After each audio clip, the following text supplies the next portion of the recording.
And from your experience racing, not necessarily here, but just racing in general, those moments of these overtime finishes when you don't necessarily know when the race is going to come and you're really low on fuel, what are those moments like for a veteran driver in the car? It's so difficult at this track because people are undercutting each other on fuel. Everyone's cutting it. They know that if they can be the first to pit, take a little less fuel, they'll jump ahead of us. Like, you know, to start the third stage, I'm pushing Larson. I'm trying to get him to go. Like, I'm trying to get him to gap the cars behind us because I knew they had a little more fuel than us, so they could take less fuel and then could jump us. And that's what ended up happening. I think there was 5 cars that jumped in front of us on that cycle. And so this track is just so finicky. It's a risk reward. How tight do you want to cut it?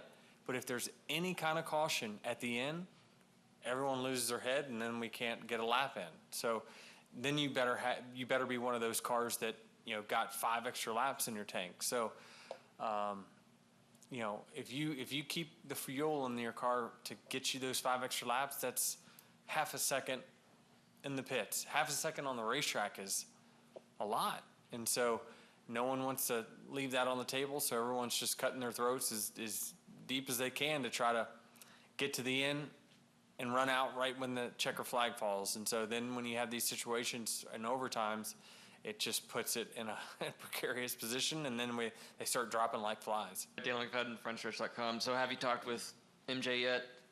I have not. No. Okay. I saw a text, but I haven't responded. Okay, all right.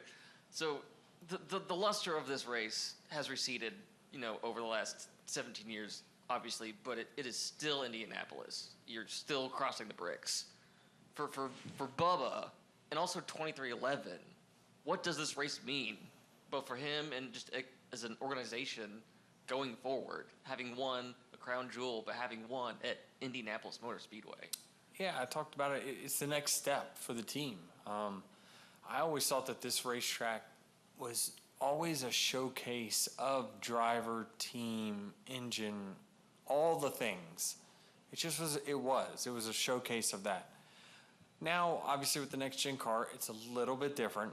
But when it comes to qualifying, like, there's no, and even in the race, like, look at it. It was all the top drivers that you see every week running up front there. It always brings out the best in the best drivers and the best teams. So, you know, this is our first win for the team for the season, our only win. And so for it to come for the 23 team while they're in a battle here for a playoff spot, now, you know, that's big for them. And then for the team, I mean, you know, these things are super valuable for us. I mean, we hosted a huge activation right there in downtown Indy, right next to the Gamebridge Center. And, you know, we're doing a lot. We're doing a lot on and off the racetrack, and these things help legitimize our place in the sport.